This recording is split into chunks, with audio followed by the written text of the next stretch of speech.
Hi folks, welcome back to the Hoard. Quick video. I've had some questions about the Kawasaki Mule, and let me just, some of you guys have already seen the videos on this thing. This belonged to the county that I lived in, and somebody crashed it. Then, to be honest with you, from the damage to the radiator, this thing is water cooled. It looks like somebody also went through the trouble of deliberately sabotaging the radiator. It looks like somebody deliberately put a metal rod of some sort through the radiator. Just quickly looking at it, I had to replace the front suspension on this side. I don't know, what is that called? Strut, McPherson strut, I suppose. I had to replace that. It was gone. So, I mean, it came with 3 wheels. That was completely gone. So, I had to replace that, which got it up on all 4 tires again. I mean, obviously, you can see the damage and all that. I gave this thing, I wired it up and gave it a Huda starting fluid, and I did manage to have it start and run. And when it did, the torque converter, there's a torque converter in there beneath that cover, that was kind of clicky. Now, what I plan on doing with this thing, and the reason why I'm videotaping it, because I have a tendency to go back and watch these videos to see what I have and all. Looks like I have a pretty decent sized cradle that once I get the engine out of here, I'll be able to put something else on this cradle and have it so that the rear end and engine and all move as one. Why is that important? Because if this is my sprocket and my axle's out here, right, this is the sprocket on the engine, unless this is exactly your pivot point for the rear suspension, strange things happen when your suspension goes up and down. The chain gets looser and tighter and has a tendency to throw.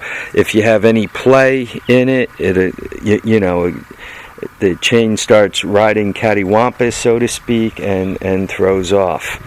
So what I am going to do is, my plan is to pull this entire rear end, and I'm trying to figure out if there's anything I should keep on it.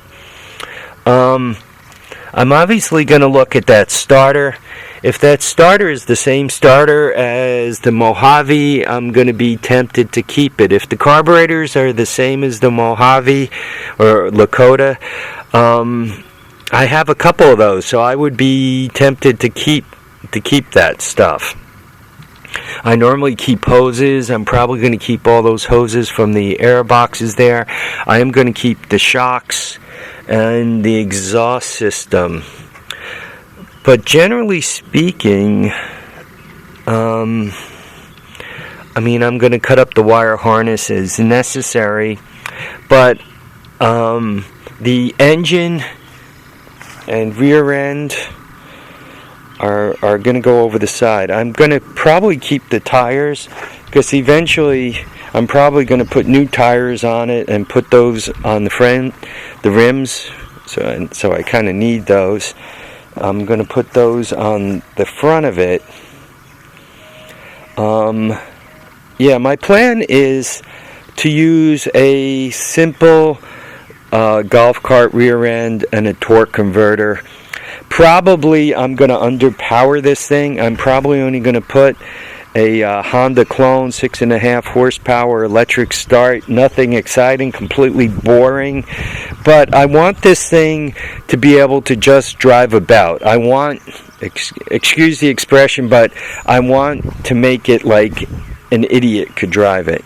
Such that you just turn the key, pull the choke, turn the key, fire it up. And the golf cart rear ends have 3 positions. They have forward, neutral, and reverse.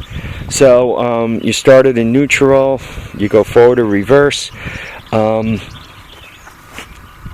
And I might even put an interlock on it so that it won't start in forward or reverse. It'll only start neutral. I might go through the trouble of doing that, or put a big sign on it. I mean, this thing is very well worn. It's got over 10,000 miles on it, which is a lot of miles. I mean, here's the sticker. I think it went into service in 1999, which is getting to be, what, 17 years ago? Once again, it says Dutchess County here.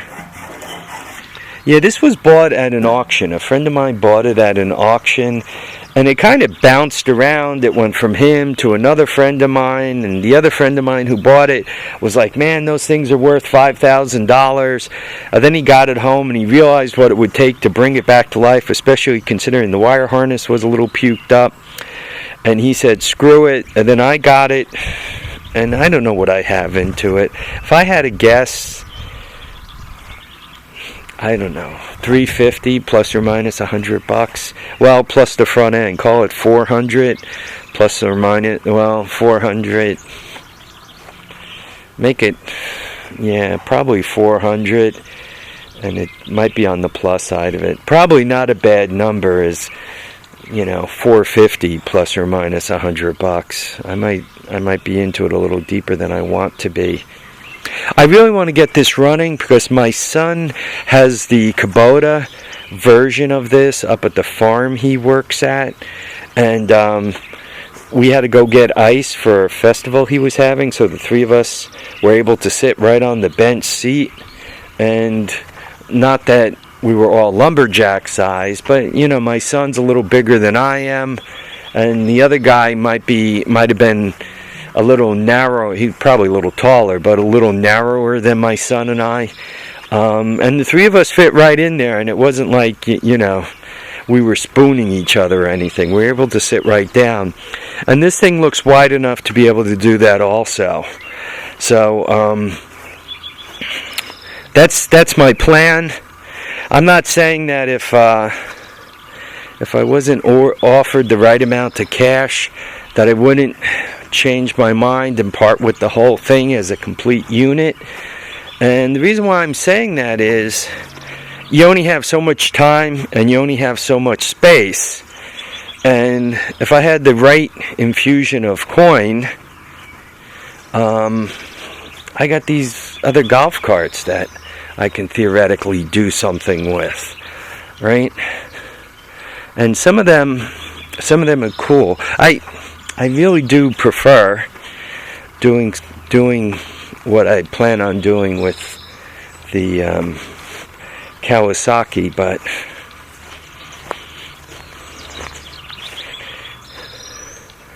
yeah, I mean, some of these have a bench. They're not quite as wide as the